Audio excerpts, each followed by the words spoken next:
in the markets, right? So the Fed is out of ammo.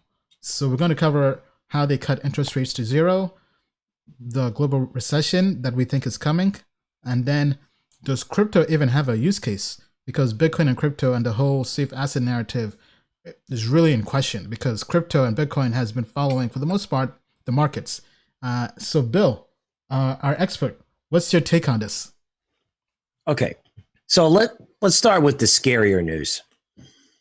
Say you were a sovereign wealth fund, right? There's no incentive to hold crypto, theoretically, when you can hold something like gold or oil at liquidation prices. You know, if you're talking about holding oil in like the 20s or the 30s, you could store your money in that and not have to deal with the volatility of crypto. Okay, that's the bad news. The good news is that, you know, the Fed is just going to continue to print money, right? They're just going to indiscriminately do it.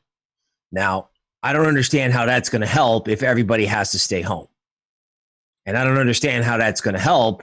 Last week we joked Bill's a doctor, right? That was a joke last week. Okay, folks, this week the joke is I'm not a doctor. We don't know what the coronavirus is. We can't test for it, which is really weird. Like, you know, we launched a man to the moon in 1969 with a rocket that was 1/1000. The computers on that rocket were 1/1000th, below the power of your phone. And we can't test for a virus. It's too weird. It's just too much uncertainty. So what does it mean for crypto? Well, you know, crypto can just get hammered, but the thing is, crypto can also come back quickly. And what we're looking for is the day where crypto decouples from stocks. So, for example, you might be looking at your screen right now and going, you know, this is a little bit disappointing. You know, Ethereum is at 124, and you know that's not good. Well, that might be true, but maybe it's better if crypto builds a base and is kind of scary and just sits here and everyone holds their breath. That would be constructive to me. Like if crypto was up 15%, I'd be rolling my eyes and going, oh my God, it's another bear market rally, right? You don't want to see these like 15% swings. You want to see like 2 and 3% swings and then have it build a base. Now, does crypto have a use case? Of course it does. It's an old Bugs Bunny cartoon with a guy named Finster, and basically Bugs Bunny is telling him, don't touch the dirty money, right? Cash is going to carry this thing, and alternative forms of payment are going to eventually become relevant. Now, do they become relevant after we go to zero? I don't know. Right. I mean, so, okay, let's kind of maybe take a step back because a lot has happened. So maybe this kind of go through it step by step. So crypto crashed really just kind of based on everybody just looking for liquidity, just getting out of everything, whether Bitcoin, crypto, capital markets, which is something you did mention on the last live stream, right? That even funds and institutional investors are just probably going to sell everything. And right. I mean, there was a rumor that they were going to shut down Manhattan. So every crypto hedge fund in Manhattan just was like, I'm selling and leaving. Right. And then, I mean, so as mentioned, we thought that America would have to go on lockdown and shut down for a few weeks to maybe even a month. Now, we had no idea it would happen that fast, but it seems that's where really everything is heading. Now, how do you think this is going to impact the global economy? I mean, because JP Morgan last night just said that they predict a recession is coming. Now, for those who might not know, a recession is when you have 2 consecutive quarters of declining growth, GDP, basically. Let me see if I can pull up the article here. So this is what Business Insider published. But I mean, I think everybody now can really see that, yes, all economies are going to be affected. So I did put up a poll on my Twitter the other day, and 80% of people think a recession is coming. Now we had over 2,000 votes in 24 hours. So thank you to everybody who was able to partake in that. Now, how do you think crypto is affected by this, Bill? Just to kind of delve deeper on the recession, because we all see this really, it's coming. So what do we do as crypto investors? Is crypto going to die? Because a friend of mine was telling me kind of the same thing. He's pro crypto, but he's saying, man, if he actually called me, and he rarely calls me. Like, that's how bad of a week it was. He called me and he's like, Ian, I'm pro crypto, but when everybody is in a recession, nobody's going to want to touch a risky asset class. Why is crypto going to survive? I mean, for me, I'm still pro crypto, but kind of playing devil's advocate, I think we also should plan for the worst, because we haven't really seen what happens with Bitcoin or crypto in a recession. I mean, as we mentioned last week, I think Bitcoin and crypto, the main things it still has going in terms of the narratives is a protection against political risk and currency risk, inflation. Now, I don't think it's a protection against all kinds of risk. So what's your take on that, Bill? Okay, so let's start with this. Could Bitcoin be so volatile that it goes to like 2,000? Sure, that could happen, right? Is crypto going to die? No, but something might eclipse Bitcoin, right? The proof of stake universe, like, may surface, and the guys at Ethereum headquarters and Ethereum 2.0 better hurry up and figure out what they're doing, right? Because, double digit Ethereum was pretty scary. So I think crypto has a huge use case, because crypto may become like a video game for people. People are going to stay home. I mean, people are buying toilet paper and televisions. They're going to stay home, right? And they're not going to invest in equities because, like in 2008, people didn't stay home. Life continued. The Fed printed money, and it was bad. But I mean, this is like, we're talking about total shutdown.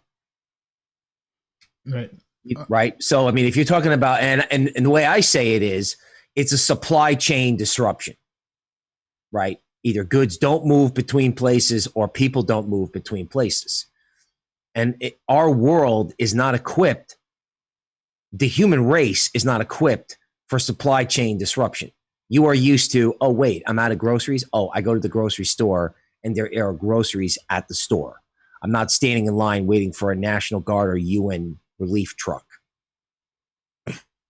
Right. Okay. So people may be more preoccupied with, the staples of life. Crypto could be hugely volatile, right? I mean, crypto is going to reorganize, right? Like, we're going to find out if Bitcoin is really what everyone says it is. So I think crypto is going to, the word is reorganize. Like, what is the future of digital payment methods? It's got to exist, because the whole fiat system is just going to break. I mean, they're just going to print money indiscriminately, and it's not going to work. All right. So speaking of that, so rates were cut to close to zero today. This seems like the day everybody has been waiting for in crypto, because everybody keeps talking about quantitative easing, how the Fed keeps on issuing and printing more money. And now it seems like we're almost close to getting towards negative interest rates. So how should people play this? Well, the Fed's not going to go negative, because Europe went negative and Japan went negative, and it's just basically been an embarrassment, right? So they're not going to go negative. The Fed's just going to print money, expand its balance sheet. They'll forgive student loan debt, but eventually inflation is going to kick in, right? In other words, a loaf of bread, the price of a loaf of bread and a gallon of milk is going up, period. So if we're looking for a currency that has the power to keep pace with that, I mean, there's a lot of deflationary forces out there, right? But there also could be inflationary, implications if, everybody has to go out and purchase certain goods, right?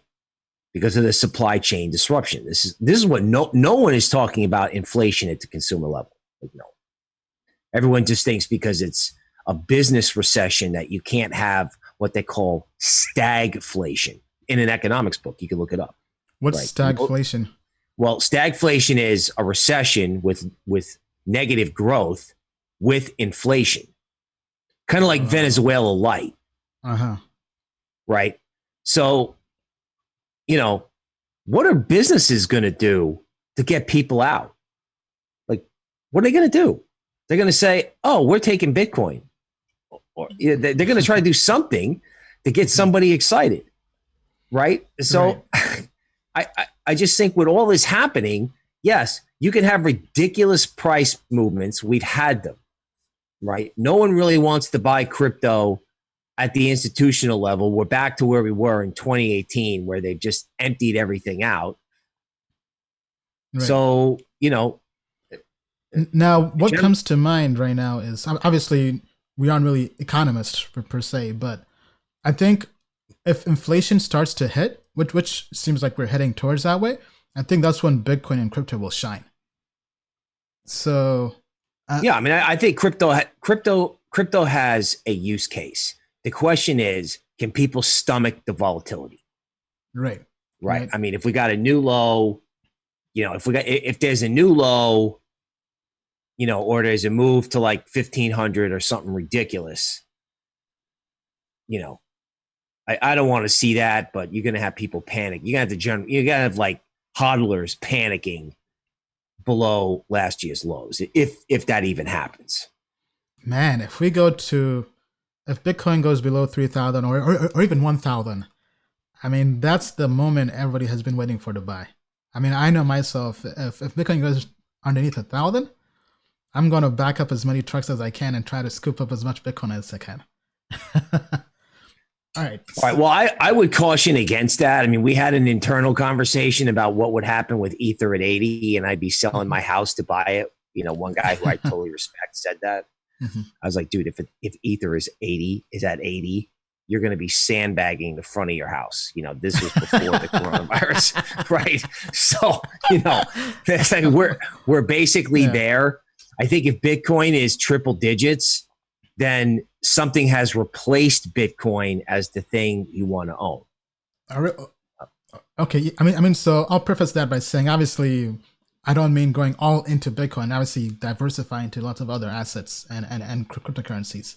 But yeah, I mean, I think long-term Bitcoin will survive, but as mentioned, I don't think Bitcoin will be king down the road, like long-term, like 20, 30, 10 years from now. I think Ethereum will eventually displace Bitcoin. So basically we'll have a replacement of Bitcoin with Ethereum as being the top currency out there. But curious to see what other people think. Let us know what you think in the comments down below.